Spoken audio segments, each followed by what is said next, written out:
Just don't talk too much tonight. My friends already think you're basic. The words land like ice water, casual cruelty wrapped in concern. I freeze mid-step in our apartment hallway, my hand still on my car keys. Vanessa stands by the door, adjusting her earrings in the mirror, her tone as light as if she'd commented on the weather. She doesn't even look at me when she says it. For a moment, I think I've misheard, but the casual dismissal in her voice confirms it. She meant every word. During the dinner at the upscale bistro downtown, I noticed something chilling. Vanessa has been setting me up. She's already told Claudia, Simone, and Rachel stories that paint me as boring, unsophisticated.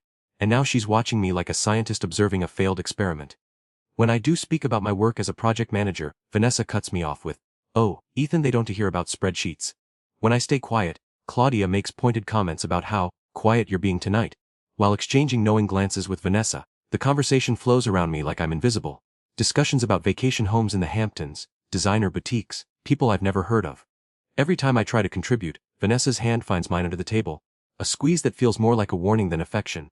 Late in the evening, Rachel Hartwell, 3 glasses of wine in. Lets something slip. I mean, we told her months ago she could do better, but the table goes silent. Vanessa's face flashes with irritation, not at Rachel but at being exposed. Simone quickly changes the subject, but the damage is done. In that moment, I realize this isn't new, this has been building. Vanessa's been auditioning my replacement in her mind for a while. The word, months, echoes in my head during the silent car ride home. I make a crucial decision. I don't confront Vanessa. Not yet. Instead I become an observer in my own relationship. I smile, nod, play the part she's cast me in. But now I'm watching. I begin to notice patterns I'd dismissed before. The way Vanessa describes me to others. Ethan's just a project manager. Nothing glamorous. Her phone habits, turning the screen away when notifications appear. The distance in her affection, kisses that land on my cheek instead of my lips. The next morning, while Vanessa sleeps in, I call my sister Lisa and tell her about the dinner. She's furious on my behalf. She said what? But I ask her to stay quiet. I need to understand what's really happening before I act. 3 days after the dinner, I wake at 2 a.m. to find the bedroom empty and a strip of light under the bathroom door. I hear muffled laughter, intimate, hushed. It's Vanessa's laugh, but lighter, more genuine than anything I've heard from her in months. When she returns, she's smiling at her phone screen with an expression I haven't seen directed at me in forever. She notices I'm awake and the smile vanishes instantly. "Work emergency," she whispers, sliding back under the covers with her back to me. Vanessa is suddenly affectionate in a way that feels calculated. More compliments about my appearance, more physical touch, but it all feels performative, like she's checking boxes. I realize she's managing me, keeping me placated while something else unfolds in parallel. She starts mentioning a work colleague named Marcus frequently, but always with carefully casual details. Marcus suggested this restaurant for the client dinner. Marcus thinks the merger will go through. Marcus has a place near the coast. He says the sunsets are incredible. Each mention feels a test, gauging my reaction. While Vanessa is in the shower, her phone buzzes repeatedly on the nightstand. I don't touch it, but I can see the notification previews lighting up the screen. "Last night was perfect. Can't stop thinking about you. When can I see you again?" The sender's name is just an initial M. My hands shake as I stare at the ceiling, listening to water run, wondering how long this has been happening. Vanessa doesn't know that I know. I call my best friend Dave Morrison from my car during lunch break. Dave immediately offers to beat the guy's ass, but I decline.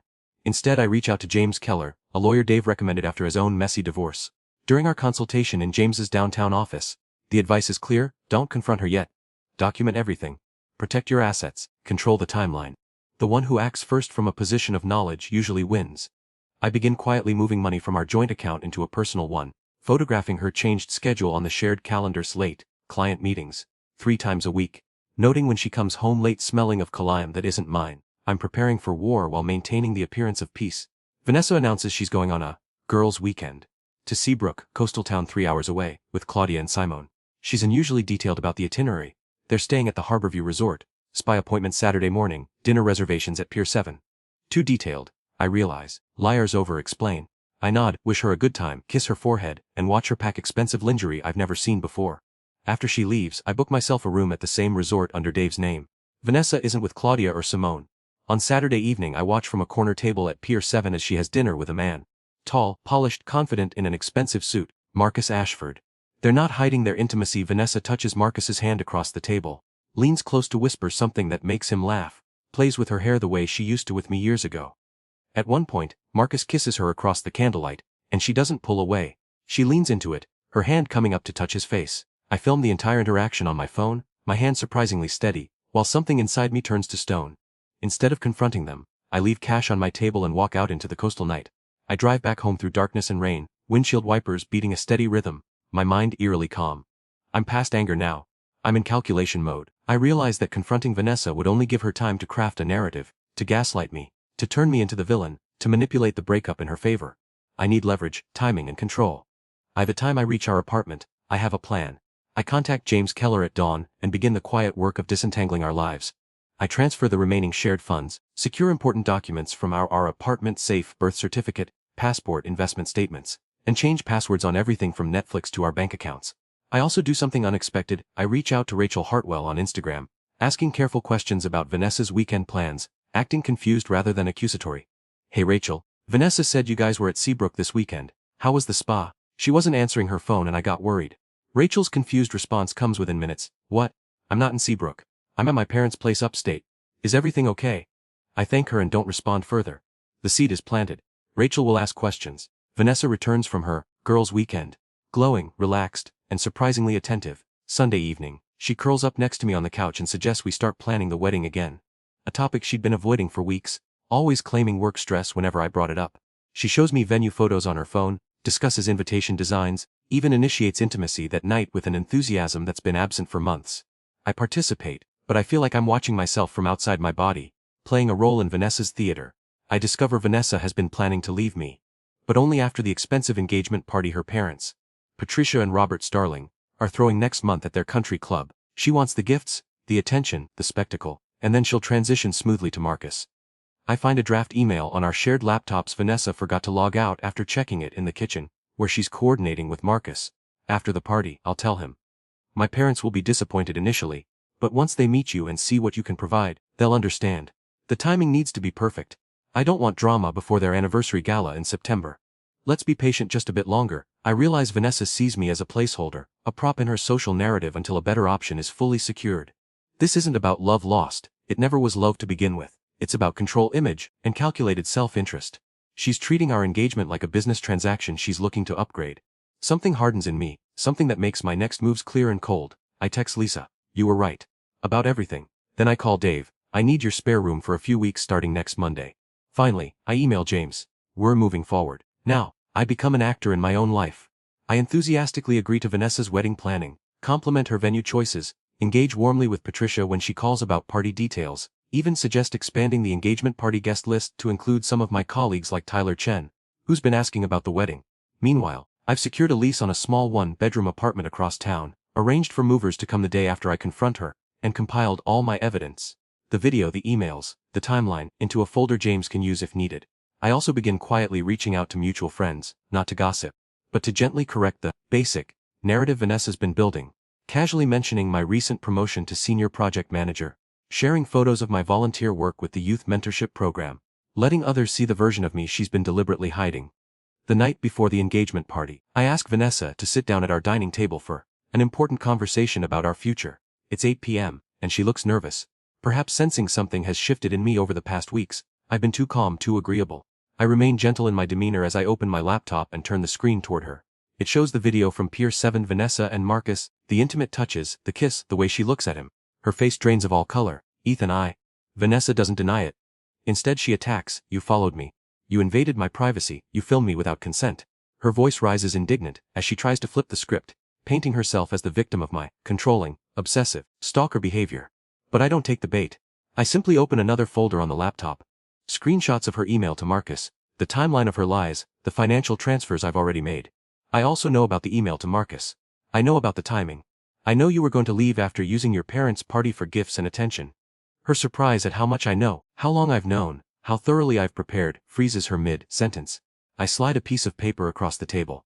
It's a simple agreement James drafted. Vanessa leaves tonight, takes only her personal belongings in the car in her name, and we release each other from the engagement with no claims on shared assets, which I've already secured.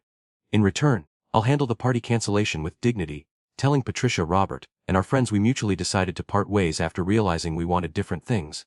No details, no video, no public humiliation for the Sterling family name. Or, I say quietly, my voice steady, I can show up tomorrow and let everyone discover the truth organically. Starting with your parents. Your choice, Vanessa. You have 1 hour to decide and pack. Vanessa chooses to leave, but not without a final attempt at manipulation. First come tears. "It was a mistake, I was confused," means nothing. "He's just exciting because he's new." Then apologies. I'll end it right now. I'll call him and break it off. We can fix this. We can go to counseling. Then accusations. You never truly loved me anyway. You were always so boring, so safe, so predictable. I felt suffocated. I remain unmoved, sitting perfectly still across from her, my hands folded on the table. I don't argue, don't defend, don't engage. I simply wait. Finally, she starts packing 2 suitcases, a box of jewelry, her expensive shoes. At the door, she tries one last time. You'll regret this. Marcus can give me things you never could. I respond quietly. I hope he can. Goodbye, Vanessa. Once she's gone, I send a brief, dignified message to close friends and family. Vanessa and I have ended our engagement due to infidelity on her part. I appreciate your support during this time, but I won't be discussing details. Looking forward to moving forward. I block Vanessa's number, email Patricia and Robert a respectful explanation thanking them for welcoming me into their family, and sleep better than I have in months. 6 weeks later, I sit in my new apartment. Smaller, quieter, entirely my own. Having dinner with Lisa, Dave, and Tyler. They're laughing about something stupid Dave said about his latest dating app disaster, and I realize I'm genuinely happy. The tightness in my chest that I'd carried for months is gone. My phone buzzes with a text from Rachel Hartwell. I heard what happened. I'm sorry I didn't say something sooner at that dinner. For what it's worth, Claudia and Simone feel terrible too. You deserve so much better. I thank her and put my phone away. I'm not bitter. If anything, I'm grateful. Vanessa's warning before that dinner. Don't talk too much tonight. Was a gift, even if it didn't feel like one at the time. It taught me to trust my instincts, to observe rather than react impulsively, and to never let someone else write my story. I've learned that dignity isn't about winning or revenge. It's about knowing your worth, recognizing when someone doesn't see it, and having the strength to walk away on your own terms.